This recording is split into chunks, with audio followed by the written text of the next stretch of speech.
Good morning, good afternoon, good night, everyone. This is Samu speaking, and this is My Taste is Better Than Yours. I'm joined, as always, by my lovely co host, Guardian Enzel. We discussed a awards series last time in Smoking Behind the Supermarket with you, and we're going to go even further into some awards titles with the Manga Taishou winners of the decade so far. Enzo, I think it's pretty safe to say this is maybe the awards, one of the like titles that you can give a series that actually means the most, I think, for manga readers. Would you say that's the truth? Was up? Yes. I would say the only one that comes close is the Tetsuka Award, but Mm. I think in terms of mainstream, the number one thing I think the most important function a manga award can give is increasing the likelihood that a series will get an anime, and at the same time increasing its commercial firepower.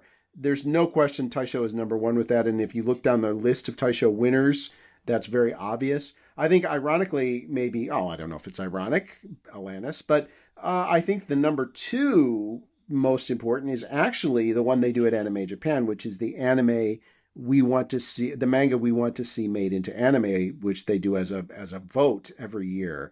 And I think that has influence on production committee decisions too. So I think that one is also quite important.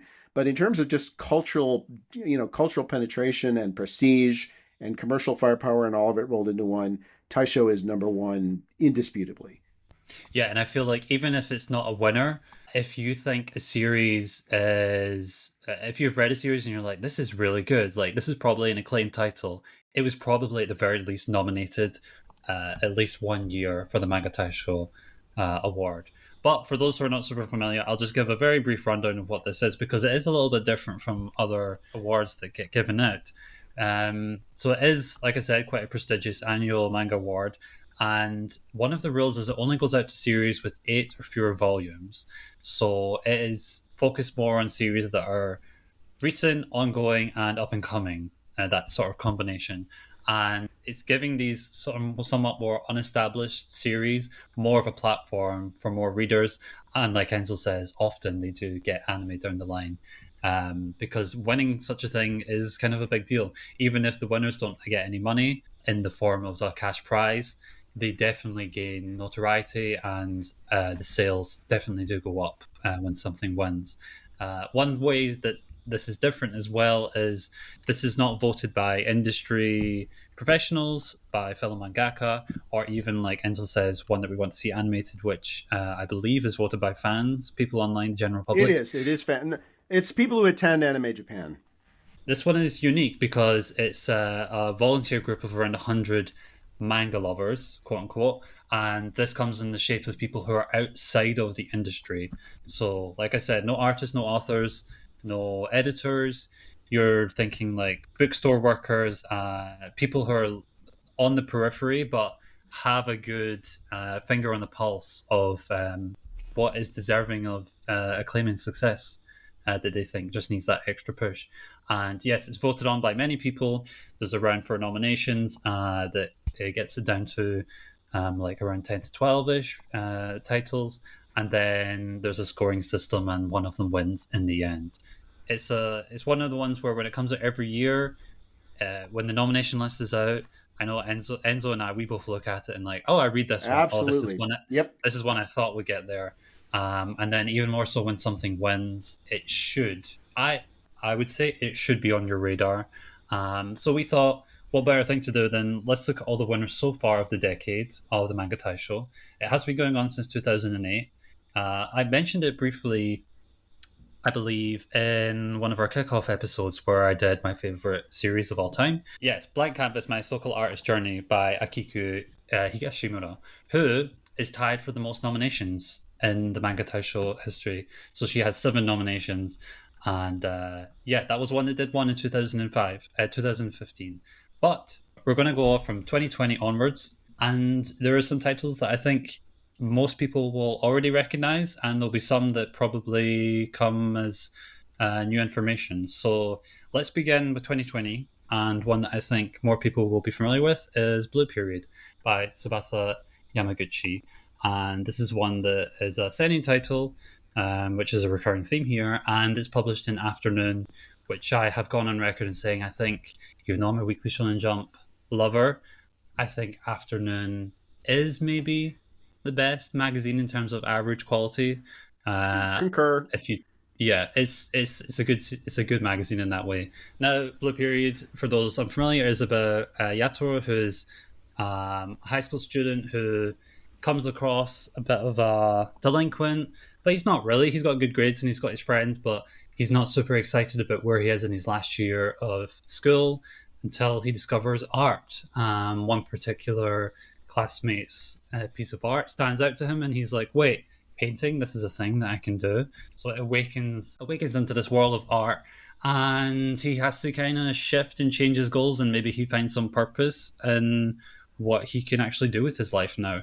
So it starts at the end of high school, and it still ongoing series. All the series actually here that have been nominated are ongoing, and it's following his career, his journey into the world of art. This is one that Enzo and I were already familiar with. I've been reading it for quite a few years now. I haven't watched the anime, but Enzo, I feel like you're maybe the opposite case. Is that right? Are you anime only, not manga? Am I thinking right? I'm anime mostly. I have read some of the manga, but I watched the anime for the full core and pine longingly for the sequel, which may or may not ever come. Yeah, my feeling as someone who only watched a little bit of the anime is that it was a little bit of a shame that I feel like it just didn't get the best adaptation, especially a series which is about art, the power of art, and the influence of art on people. I think it got a pretty boilerplate. Not. It seems like people who have watched it are not offended. It didn't do a terrible job of depicting the series, but yeah, I feel like it's one where I would recommend the manga over the anime in that sense. Yeah, we're going to keep this kind of spoiler free, going through all of these, just touching on our thoughts and feelings.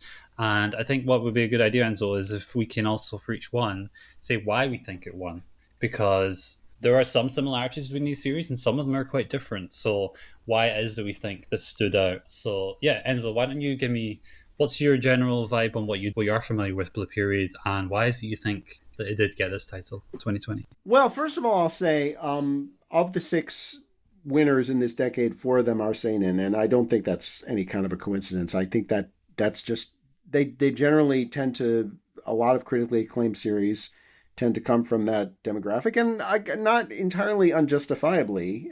That's my own personal bias. I think seinen, the average quality of seinen series is probably the highest of any demographic, at least for my tastes.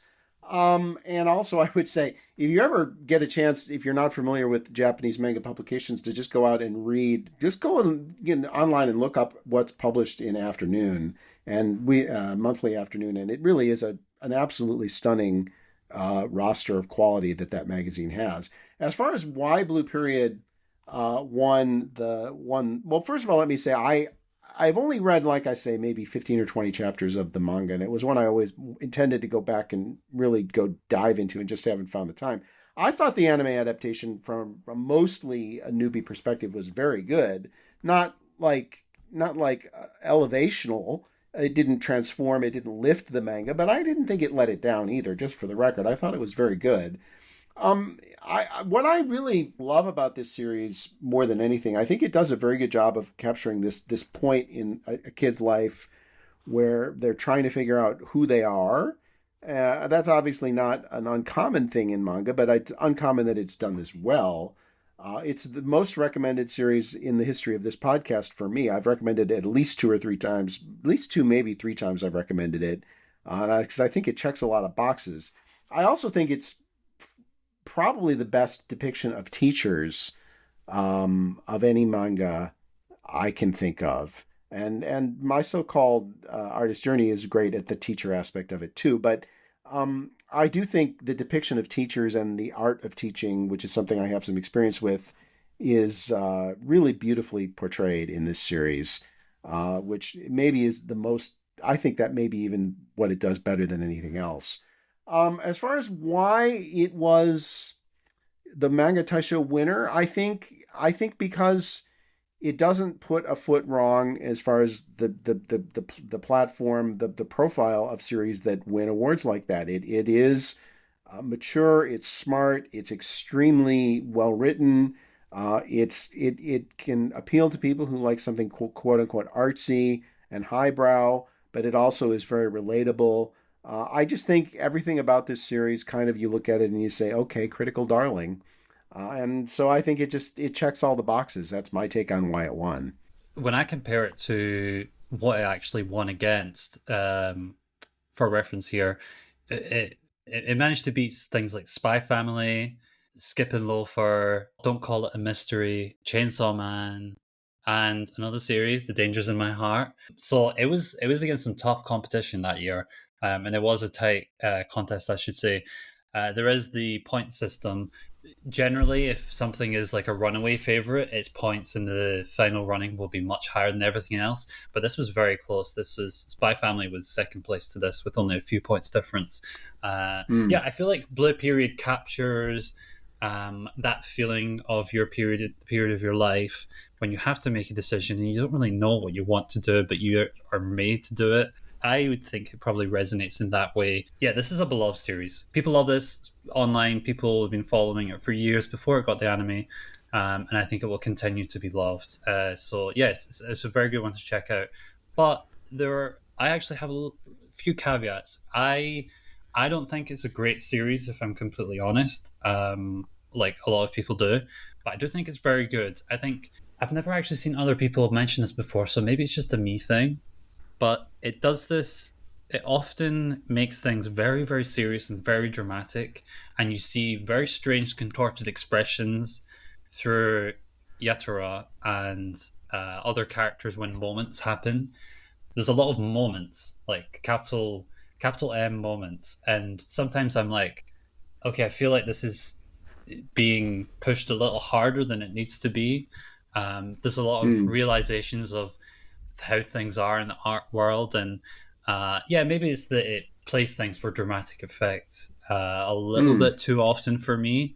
It's almost like the series is like a thriller sometimes in the way it presents these problems, uh, which I think half the time works and half the time sometimes I'm a little bit puzzled by the tone. But like I said, Interesting. it doesn't like reduce it that far down my expectations. I just don't think it's a masterpiece, but I think it's a very deserving winner. And if the second season doesn't come out, I think you should definitely read it because you haven't even introduced the best character in the series, Yakumo, who is Okay. All right. I've I'll take your word for that. I won't say the setting because that is kind of a spoiler for the end of the first core, for the first season of the anime. But the fact that there's a character that people who've watched the anime and not read the manga haven't even been introduced to, and he's such a core figure and identity and how it goes forward. So yes, I think it's also a series that hasn't fallen off. It continues to be just as good as it always has been. Let me just also say very briefly before we move on that the you didn't mention one nominee that year, which is Nami Okite Curry, Wave Listen to Me, which I also happen to think is a wonderful series. And just on that point, the three of the top four series that year, including Wave Listen to Me, are monthly afternoon series. So there you go. But yes, okay, cool. That's for 2020. Let's jump over to 2021 then. Maybe a series that a few people have heard of. It's called Frieren Beyond Journey's End. I feel like this is the outlier amongst the rest of these titles because speaking of it now, 4 years after it won this award, it's an interesting position in the sense that everyone freaking loves it. And this was kind of maybe one of those predictive early moments of it showing that it had that potential to reach those people. In terms of a synopsis, for those who are somehow not familiar, it is about the life of Frieren, who is this elf mage who, at the beginning of the story, she and her party of various other RPG style fighters faced off against the Demon King, and they won. And that's pre chapter one. You see that happening, but the series picks on beyond that journey. And Frieren, because she's an elf, she lives much longer than humans and other species and races in this world. And there is somewhat there's peace in the land. She's moving on from that part of her life, but eventually, when so many decades have passed and one of her friends and party members dies of old age, Frieren begins to confront her immortality, her place in the world. And the series is about this new journey that she's starting with new people going on another adventure. And yeah, she picks up others along the way. And it's a nice balance, I think, of what feels like slice of life in a fantasy world, while also introducing more longer arcs and elements of action, proper fantasy stuff, like second world fantasy, that I think has just resonated with a lot of people. I think this probably won because it's actually not a surprise it won. This blew up from the first chapter when the manga came out, and I have been reading it since that came out because I remember there was such a buzz around it. So it just feels like an obvious prediction to make that this would have won this award. Yeah, considering the place it is now in the anime manga sphere, I think it is probably deserving of the title if we're going to measure what the Manga Taishou award should be and is about. We have discussed this series, even though we've not done an episode on it. We've mentioned it early on. So, yeah, Enzo, why don't you springboard off that? Let me know what you think, because this is one that you have covered the full anime so far. Yeah, I will say, for the record, it won the Taisho by the largest margin in the history of the Taisho.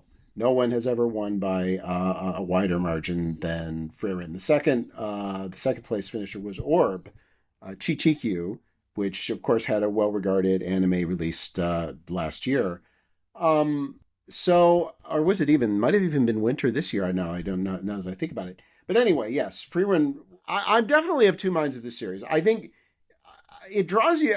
My kind of my capsule review of Frieren is moments of true profundity amongst long stretches of mediocrity. Um, I think it's Ouch. massively popular. As you pointed out to me, it's the number one ranked anime on my anime list, AniList, Anime Planet. That's not to say the manga is number one ranked, but it's pretty darn close. Um, I There are moments of this series that either moved me to tears or very, very nearly. They really got close. I think it does melancholy about as well as any series out there, which is a very, very incredibly important and admirable skill.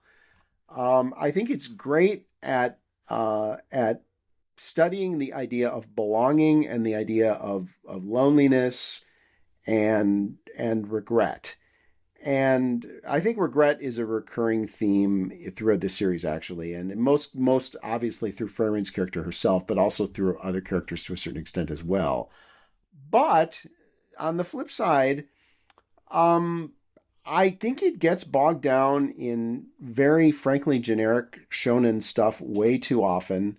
I think there's one long extended arc, which was the final arc of the anime, which took up, pretty much half. It was a two-core run and took up almost all the second core.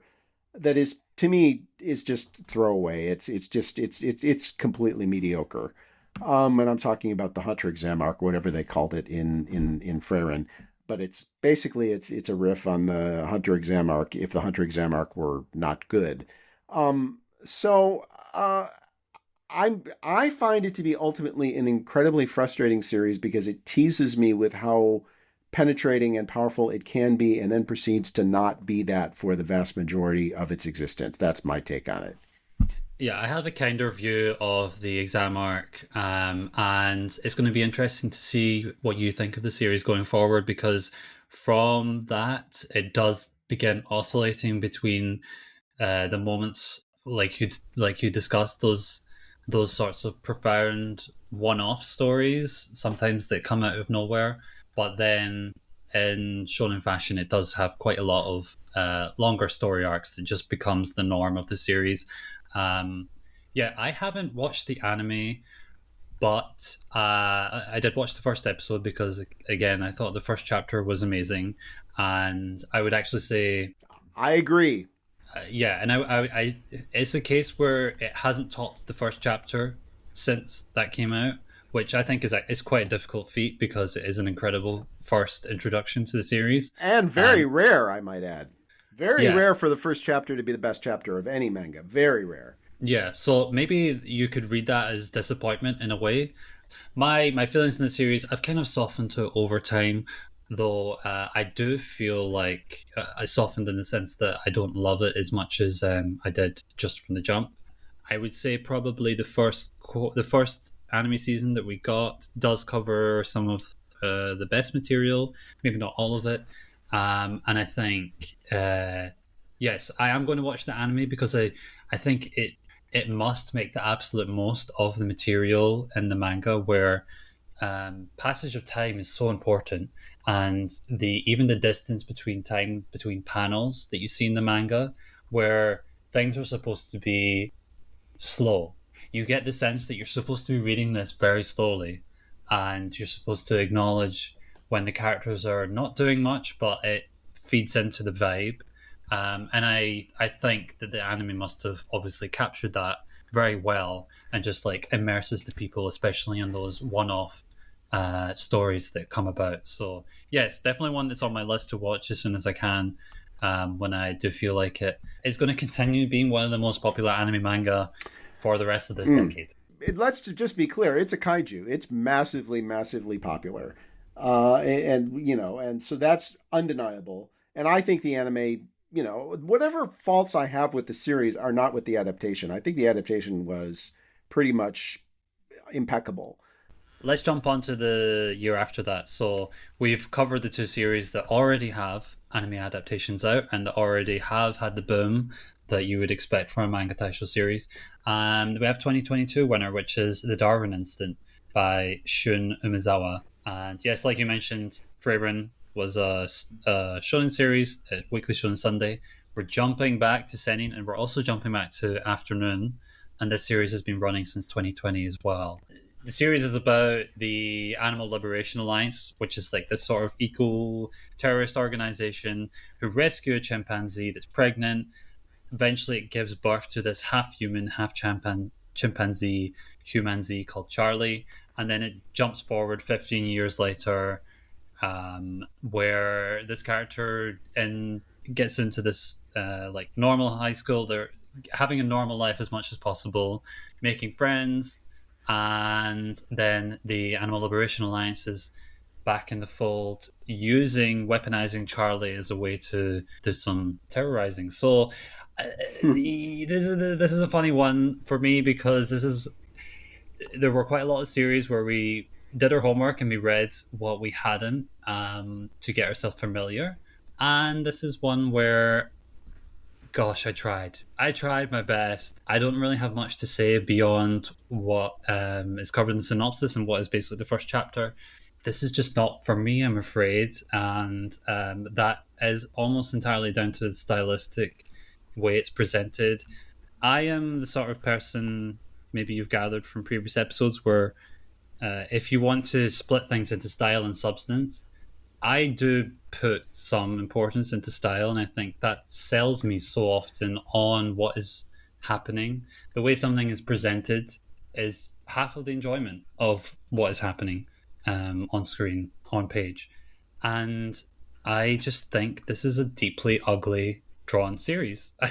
I just can't get over the art style. I've said this to Enzo, it like gives me the ick. I just think it's really not for me. That's the kindest way that's I interesting. could put that. So Enzo, you might actually have some substantive comments about what the series is trying to say and what you think about it beyond me being a hater. I don't hate it. I think it's interesting.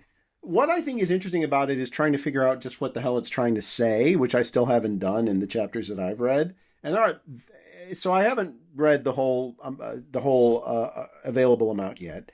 But I've read quite deeply into it. What I would say about both the art style and I think the series generally is it's very much presented like an American comic book rather than a manga.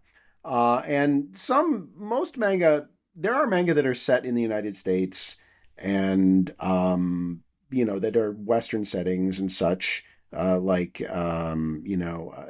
all kinds of them. So but this one is not just, it's not just lip service. The setting is Missouri, and kind of small town Missouri, not St. Louis. Sorry, Missouri for you natives. So the whole thing is structured, it's written, it's drawn very much like an American comic book more than a manga, for better or for worse.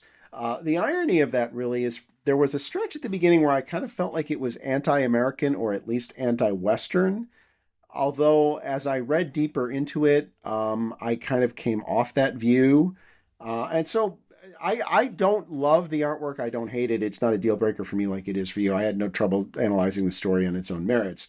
I would say there are some very interesting moments in it where, like, there's like the characters will have debates about stuff like veganism. And like one of the characters talks about, if there was like some beast or it was some situation where he's talking about, you'd shoot it dead if it was this animal, if it was doing this and this and this. And Charlie, the humanity, says, yes, I would. And then he says to the guy, well, I would shoot you dead too, which I thought was kind of interesting. So there have been times where I've wondered if it was anti-vegan. There's kind of times where I was wondering if it was anti-liberal, anti-progressive, anti-Western. But I feel like in the final analysis, you maybe weren't able to get far enough past the artwork to see this, but I feel like it's almost nuanced in a certain sense in the way it looks at a lot of these things, surprisingly so, maybe more so than you would think on the surface. And I think it's more than anything a kind of a pox on all your houses attitude rather than being particularly anti anything. But I will say also, then this ties into my read of it as being a very American style series in every sense. It's very rare to come across a manga where Japan is so irrelevant to the story. And because normally, even in manga that are set in foreign lands, there are always allusions to Japan and Japanese culture, or Japanese characters that pop up are important. That's really not the case with Darwin Jihan. Japan really could easily not even exist, and the story wouldn't change even a little bit. And that's unusual for a manga. So I don't think it's a Taishou winning quality series, for the record. I don't think it's particularly groundbreaking, but I find it interesting, and I do find myself curious to try to get to the point where I can understand, does it have a point of view? Does it have a perspective? Is there something larger that it's trying to say, a point it's trying to make, or is there not? So that's my take on it. Do you think it did win because to Japanese audiences it has this feeling of otherness, like the other in a compelling, mysterious way, maybe in the same way that some people are drawn to anime manga who are not from Japan? Yes, I think that's entirely possible because, first of all, I grew up in the Midwest, which I grew up maybe 200, 300 kilometers for most of the world, about 180 miles from where this series is set. So even though I grew up in the suburbs of a big city, Chicago, I kind of get culturally the area that's being represented here. So all of the inaccuracies and inauthenticities, if that's a word, I get them immediately. But I think it's close enough to where a Japanese person reading it would understandably think, wow, this is really authentic. It does feel exotic to them in the same way, pizza is an exotic foreign food. Well, Italy, it's foreign in America too, but hamburgers are an exotic foreign food. Well, this is kind of exotic in the same way a hamburger is exotic. So I sort of get it. And I do think that might have had something to do with it. I also think the subjects it deals with are serious, and it does not trivialize them. So in that sense, I think it appeals to those who in the critical community who like the idea that something is highbrow. I think it kind of checks that box. I think that could be another reason it won. And by the way, this is another one that has an anime coming up. Yeah, this one has an anime in January next year alongside season 2 of Frieren. So you have two winners that have anime coming at the same season. I can't say much more because I couldn't really get past the presentation. But what I would note is that it does feel like the sort of series where I probably would watch it in anime form. So if it is if I hear buzz that it's a good adaptation, you can let me know, Enzo, and maybe I'll check it out and actually be able to experience it for its merits. So this is one where I'm putting it on me. It's a me problem as opposed to the series problem. I'm sure there's more merits that I haven't yet tapped into. But when I look down at the second and third place, which were also quite close, which is Look Back by Tatsuki Fujimoto and then Hirayasumi by Keigo Shinzo, I would much rather either of those two win. But then again, I've not read the Darwin Incident enough to say that for certain. But I still feel like that maybe would be the feeling I would have, even if I had. Yeah, I like I said, it doesn't scream out Taishou winner to me. Yeah, it's a little bit. It stands out to me amongst the other ones from this decade. Whereas if I use this as a moment transition to 2023, I feel like from here we're kind of in this current wave of what is winning. For this one we have Kore Kaite Shine, which this is a series which is actually shonen, which kind of maybe isn't what you would think when you're reading it, but it's published in Gesan, which is monthly Shonen Sunday, which is funny. We've gone from afternoon to weekly Shonen Sunday to afternoon to monthly Shonen Sunday. And this one is by Minoru Toyoda. And he is telling a story about the place that he grew up, which is the remote island of Izu Oshima, which is 20 kilometers south of Tokyo. It's a little island which kind of feels isolated and so far away from that big city life, which you definitely get from the characters, even though technically it's part of the Tokyo prefecture, which I thought was quite funny when I learned about that. And it focuses on Ai Yasumi, who is this quirky girl who loves reading manga, and her friends love reading manga. There's this particular one-volume series that got cancelled that she just loves borrowing from the one store that sells manga on the island. She gets on the ship, she goes to Comiket, and revelations come about the identity of this mangaka, which I'll just say without spoiling, bets her on the journey of discovering the experience of being a mangaka, the joys and the pains of drawing manga. This is definitely one of those series that is about the love of the medium. It's about the journey of being a author from the experience of someone who's doing it, and also from the experience of someone who lives or has lived on this island. So you get affection from both fronts in that way. And I think it's just a very affectionate, super charming series. And this was one I should know that before I was reading it, for the longest time, I held a grudge against it because Akane Banashi was second place this year. And for the record, Akane Banashi got the most points of any second place series in the history of Manga Taishou. But Akane Banashi, on any other year, well, not any other year, maybe like 75% of other years, it had the points to win. But Kore Kaite Shine did win. And even though I held that against it for so long, I was won over. This is just, like I said, so charming. Yeah, I have a few more thoughts, but yes, Enzo, tell me what's your read on the series? Yeah, I don't know how anyone could have any negative thoughts about it. It's it's such a frolicky little puppy. It is charming. It's extremely charming. I absolutely agree with that 1,000%. I think it is very interesting. It is a cute girls doing cute things series. It is one with substance, but it's a cute girls doing cute things series, and it's interesting that we have a lot of manga that are by women about guys doing guy things, but there aren't that many manga, I don't think, in this day and age by guys that are so expressly about the female experience in high school, and pretty authentically from my outsider perspective, it seems to me. I do find it very enjoyable. I find it very charming. The art style is very kind of derpy and goofy, and I found that occasionally a little off-putting, to be honest, although I sort of, as you get drawn into the sheer youthful exuberance of the storytelling, the art style sort of fits to that better, because it's like, well, basically the art style it reflects the writing. It's a goofball story about goofball teenagers and an incredible love of manga.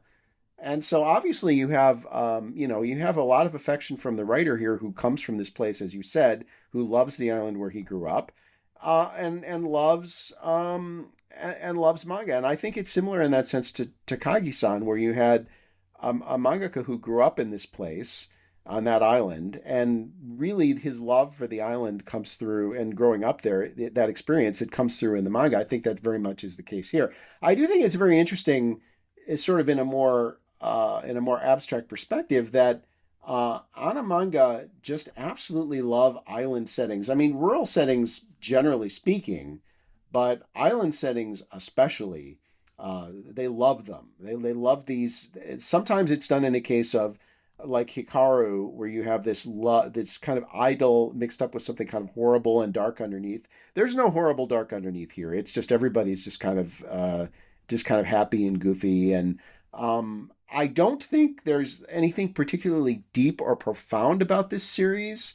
I don't think there's anything particularly all that nuanced about it. I just think it's kind of a love letter to a place and a love letter to an art form. And it's done in a very kind of carefree and light and affectionate way. And you sort of, you put yourself in its hands and enjoy it and don't think about it too much. And I think that's perfectly fine.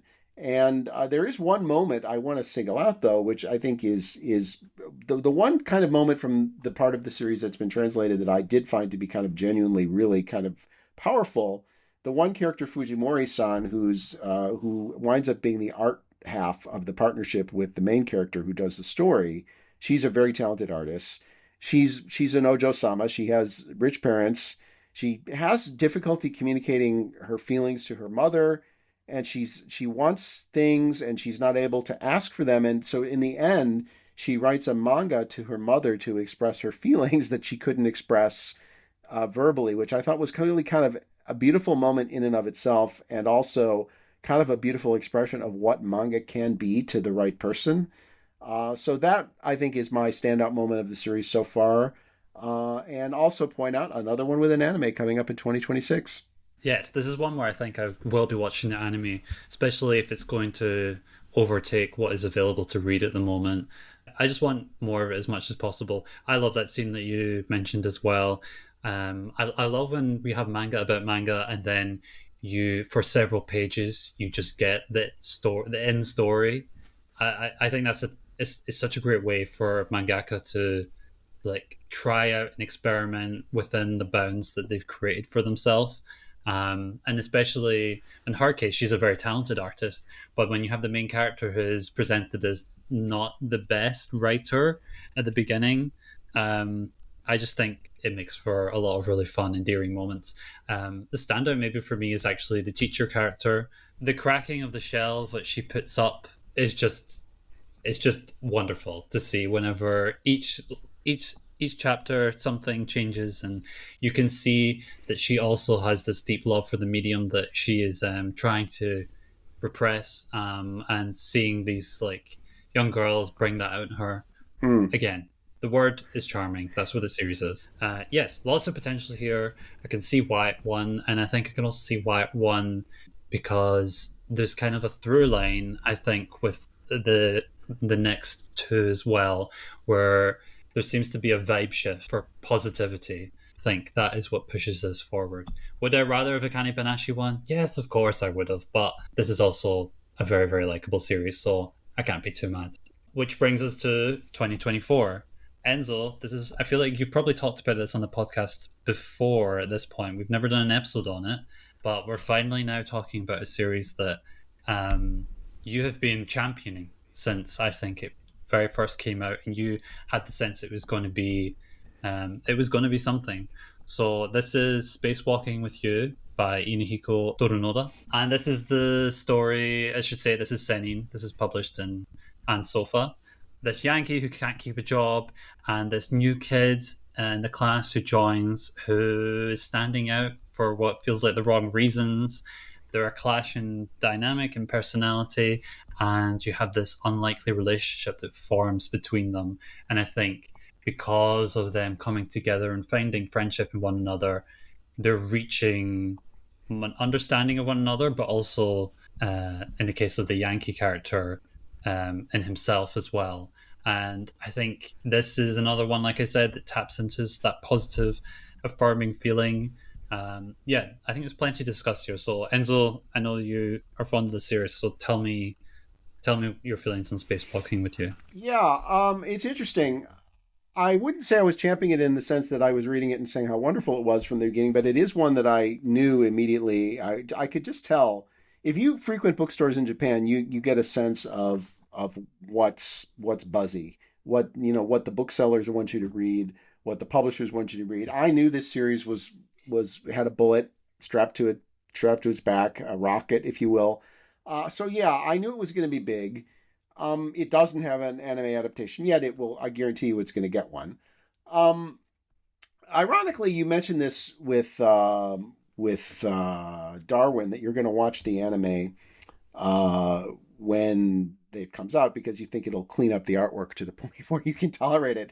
I have to say, I find the artwork in the manga here, Spacewalking with You, to be kind of off-putting. It borderlines deal breaker for me. I really don't like it. I don't like the character designs. I don't like the overall color palette. I don't like the art. Frankly, I just don't like it. Now that said, I did read a bunch of the manga even before we knew we were going to be covering it on here, and so I've had an experience with it for quite a while. I really like it. I do think, as comparing it with Draw This Then Die, I think spacewalking is more tonally varied. I think the darker parts are darker. The bitterness is more bitter. I think it goes more for the extremes of positivity and negativity, whereas the negatives in Kaite Shine just kind of feel like, oh, this it's not going to be too bad. It's this is kind of a cute little negative thing. It's not really a big deal. Whereas with Kimi to Uchu Araku Tame ni, Spacewalking with You, I think that you do get some really dark patches. You have two characters here who are really absolutely neurodivergent. One of them, none of these words are used in the series. I just want to say that, at least so far, for the record. One of the characters is pretty clearly autistic. The other one absolutely has ADHD. And they each have difficulty functioning in normie society in different ways. And so they kind of end up helping each other out in a lot of ways. And I think their relationship is quite warm and quite wonderful, actually.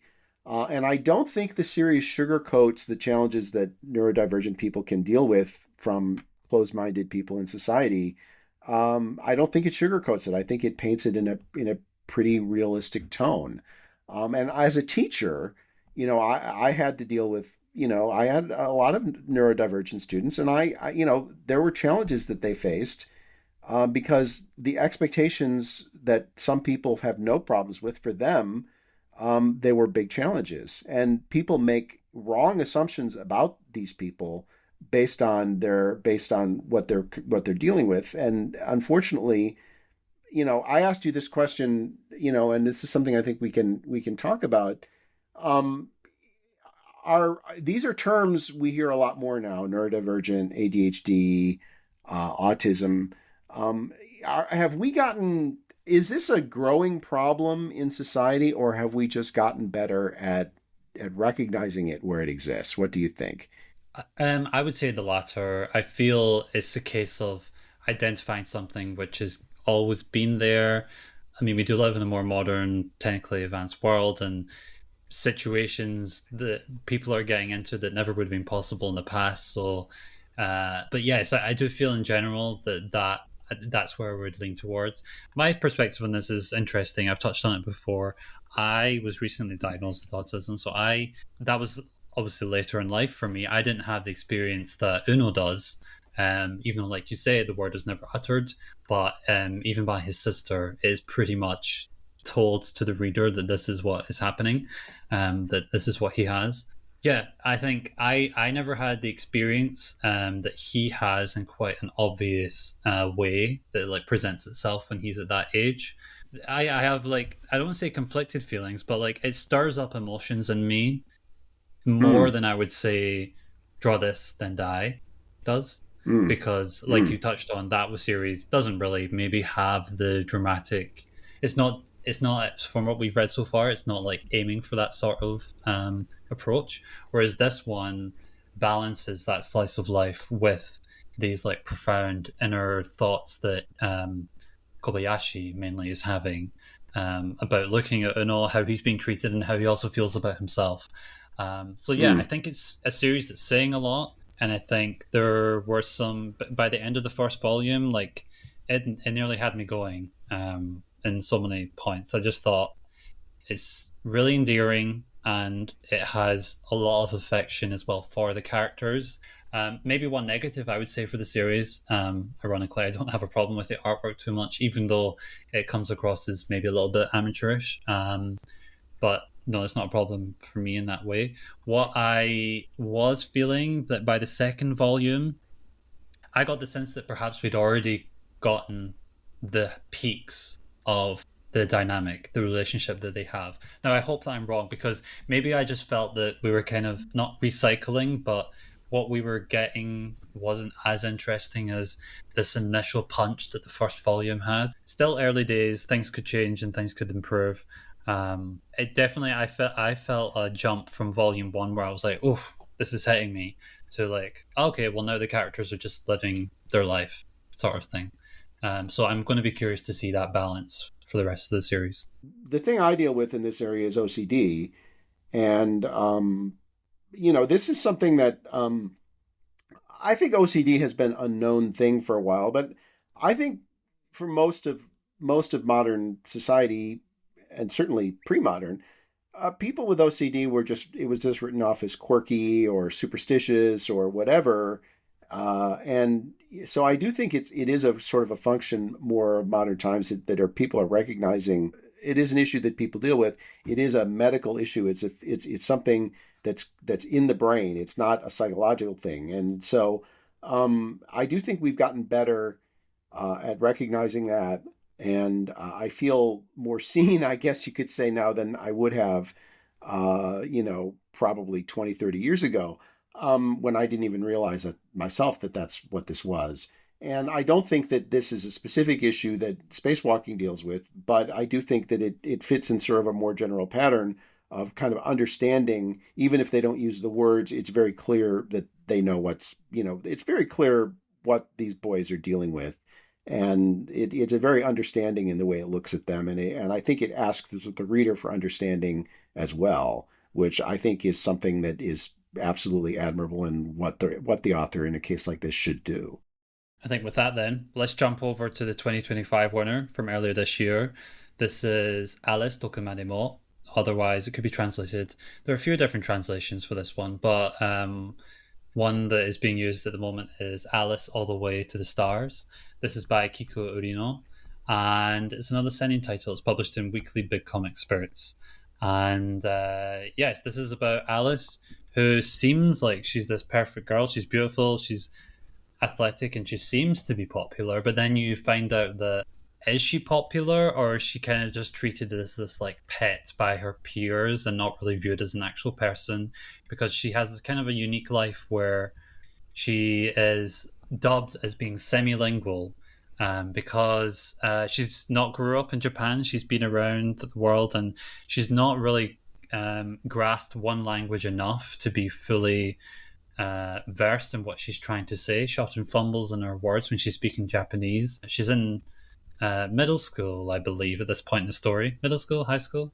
First year And middle school. first year middle school. So she is quite young, but it is pretty clear that on an academic level and in the way she can present herself in terms of what she's speaking, that she struggles. She doesn't keep up with her peers. And then we have another character, Inuboshi, who seems like the opposite. He is this very studious, serious figure who has a more negative reputation among his peers. And he and her kind of form this inspirational bond between each other where she wants to be the first female astronaut commander, and he seems to want her to want that. and they feed off each other. And similar to what you see in Spacewalking with You, I think you find an unlikely pair coming together. And here, there's much more of a concrete long term goal. And I think this is going to be more plot driven than Spacewalking with You, which feels more like an exploration of the characters as they're going through life. I think we'll still get that with Alice Tokomanimo, but already you feel that there's like potentially a long term plot overarching narrative that we could focus on for her to like complete this journey. Um, I did mention to Enzo that there was one series that kept sticking out in my mind when I was reading this, both on an artistic level and also I think the dynamic and just the vibe that I was getting from it. And you weren't able to guess it. And I'm going to say it now, and maybe you'll be like, maybe you won't get it, or maybe you'll be like, ha, should have got that. But to me, the one that reminds me of is Skip and Loafer in so many ways, where you Huh. have a character. Okay, on an artistic level, I feel like the paneling channels that same energy of a seinen series that almost has shoujo sensibilities.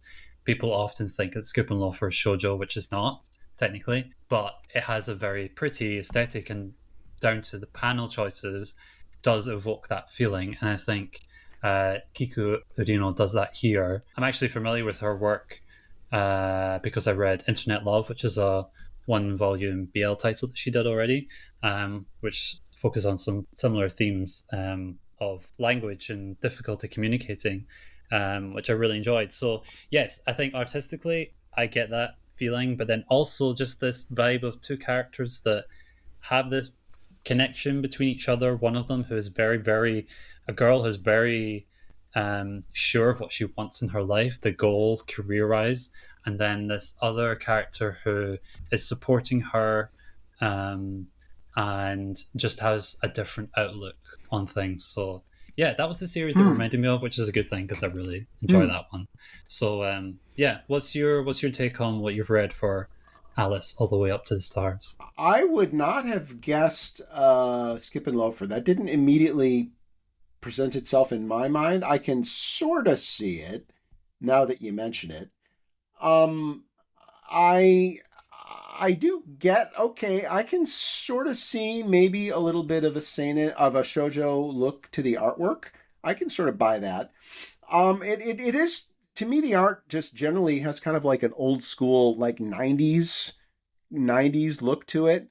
The character designs, the paneling, it has a sort of a '90s look to it. In fact, I realized eventually that it reminded me a little bit of YKK in a lot of respects. And Well, I, you know, the more I thought about, I that's a think good it. thing then. You agree with that?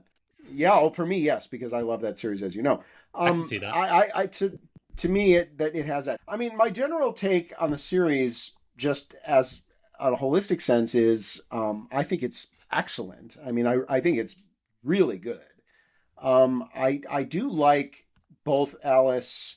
I mean, Alice is interesting, but I mean, I like both main characters. Let's just say that. I think they're both great.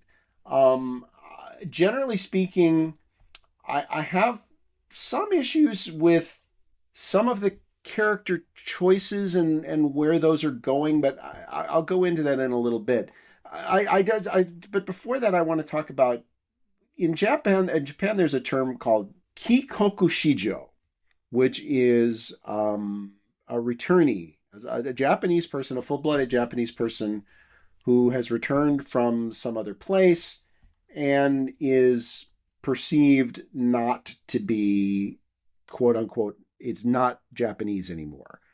And there is a major syndrome in Japanese schools, and I think probably in adult life too, but especially in schools because that's where bullying is sort of takes root. That these people are actually discriminated against more than hafu, half-blooded Japanese people, or foreigners who kind of get sort of a pass because it's like, oh yeah, I know they're barbarians, but that's understandable. They're not fully Japanese.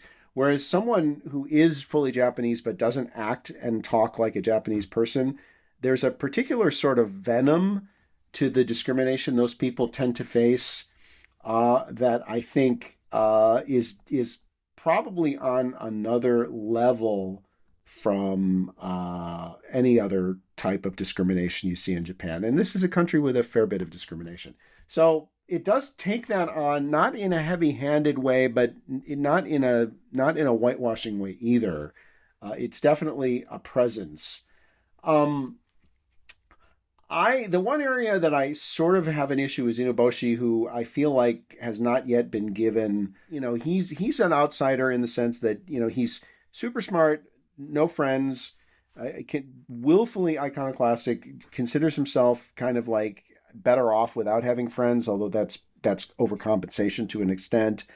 And I think it's really kind of cute and charming the way he sort of adopts Alice as his project and becomes her life coach. And eventually, when she decides to pursue her dream specifically of becoming an astronaut through actually trying to go through like a contest at Jackson stuff, he becomes her literal coach for that. I do want to see more of him getting his own motivation and what he wants for himself rather than defining himself by what he wants for someone else. I would like to see that happen. However, above and beyond that, I do think I think there's a really wonderful sort of a message here in that because I don't know if semilingualism is like a literal thing. I literally never heard the term until it was used by Inuboshi in this series. But it is interesting that Alice kind of comes into this. She's 12 years old. She's tall. She's good looking.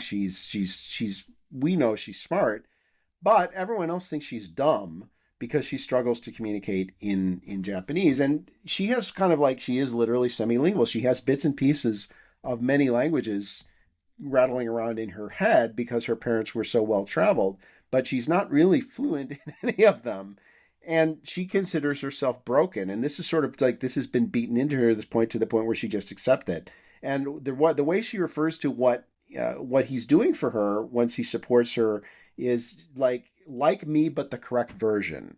That's the image she has of herself that he's helping her become, which I think is very interesting.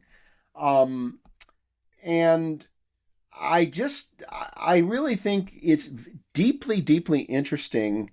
I think both main characters are really fascinating, really likable with a good dynamic. What the long-term goals of the story, I could see them being really, really, really long-term, but I don't know. I feel like that must be some intermediate goalposts in here that are not immediately apparent. But for the moment, it's barely got, less than 10 translated chapters at this point, but I'm very happy to just go along with it and see where it wants to go, because I think it's really an interesting, well-written series with a very interesting perspective and a nice balance of tones of positivity and struggle. And, like I say, no sugarcoating, but also it doesn't beat you over the head with how terrible things are either. It just sort of, you roll with them and move on to the next challenge, which, kids have a way of doing that. Unless things are really, really bad, kids have a way of like facing something down, dealing with it, and then getting on with life. And I think there's a lot of that going on with these characters, which I think is a pretty realistic take. So I think it's great, pretty much. I think we're on similar pages then. What I would add for Nobushi is, again, we have time to see where his arc is going to go, how it's going to be fleshed out as the series goes on. We do. But from my sense already, I wouldn't be surprised if he is fine with being in a supporting role, because maybe his goal, his purpose, is bringing something out in other people by using this knowledge that he's collected and like finding good for it, finding a purpose. I don't know.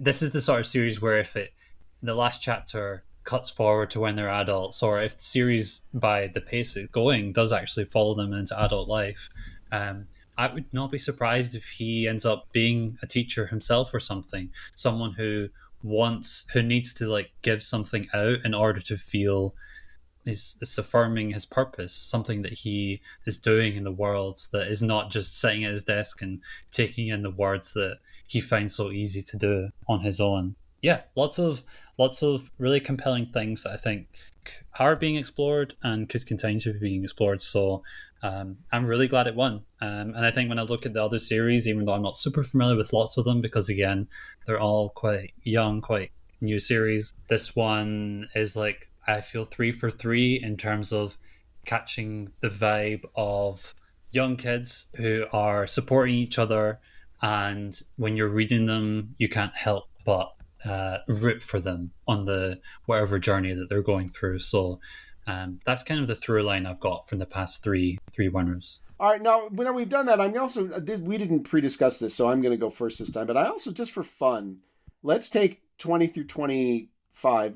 I'm guessing you probably have a tab open somewhere with the Taishou results in it. I'm going to tell you what I think should have won every year for those 5 years. And then you can tell me what you think should have won Yeah, that's for those fun. 5 years. Now, I will say I have not read all of these series by any stretch of the imagination, but this is just among the ones I've read. So, 20, I'm going to say Dangers in My Heart, even though I love Blue Period. Dangers in My Heart should have won that year. 21, I'm going with, boy, that's a tough one. Kowloon Generic Romance for 21 would be my pick. 22, Hirai Yasumi. 23, I'm going with Hikaru Gashinu Natsu. 24, and I would have said Hirai Yasumi again, but I already said it was runner-up a couple times. So I'm not going to say Hirai Yasumi because it did win already in 22 for me. So I'm going to say Diamond no Kozai Days of Time in that year for me. And 25, even though I do love the first batch of chapters of Alice Dokomade Mo, I'm going to say Magus of the Library, which I've read much more of and know to be a masterpiece. And it's possible Alice could go on to be as much of one, but based on the fact that I've read a much bigger chunk of it and I know it's fantastic all through, I'm going to say Magus of the Library for 2025. Although I will also say for 2025, I've only read parts of 3 of the series off that list, so it's not an authoritative answer. How about you? So you basically said screw the winners. You don't agree with any of them. I'm fine with every series that won except Frieren and Darwin. I think it's a bit of a stretch. I think they're all excellent series. I'm just not the ones I would have picked number 1. Okay, fair enough. For me then, 2020, I would probably pick Chainsaw Man. I think this is part 1 Chainsaw Man. This is the series when it stands out the most. But I also do love Skip and Loafer, like I said.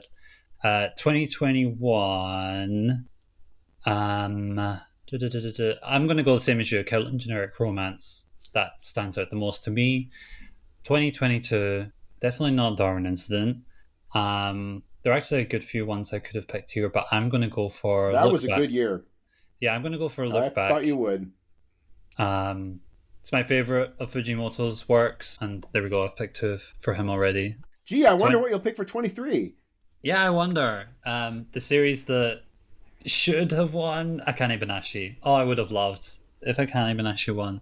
Would it have been the first? Yeah. If it won, no, that would have been... Lost in Space. Astra Lost in Space won. That's Jump Plus. That was Jump, wasn't it? Oh, sorry, Jump Plus. Yes, so that would have been great to have a Jump title one and to have one of my favorite ones, but I'm still completely okay with how that turned out. 2024, again, same as you, I'd probably do the Days of Diamonds, but I have read Tamaki and Amane by Fumi Yoshinaga, who you know that I love a lot, and I think that's a very good 1-volume series. And you would pick the Days of Diamond over Hirai Yasumi? Oh, true. Interesting. True. Oh, wait, sorry, you're right. I missed it because that was the second year. I'll go for that. I'm going to switch my vote. For 2025, I'm going to go for the winner, Alice Tokumade. Okay. I would certainly pick it second behind Magus of the Library. Once you read Magus of the Library, you'll realize, though, that it's fantastic. That is one that's on my list. I know that's one that you love a lot. So, yes, but this has been a very fun conversation to go through all these acclaimed titles. And I think in the case of both of us, maybe -1, we would probably recommend everyone check out the series. It's a good thing to just like have a pulse on what's happening. If you want to know what is going to be popular, what's very likely to be popular, whilst and manga's still in its early days, definitely check out Manga Taishou series that are nominated and won. Have a look through series throughout the years, and you'll probably find quite a few of your favorites might be on those lists. So yes, thank you, Enzo. This was a fun little exercise to go through. Yeah, it's a great way to recruit some new things for the rotation. So I really enjoyed it. Thanks a lot. Thanks, Enzo, and thanks everyone for listening. Bye bye.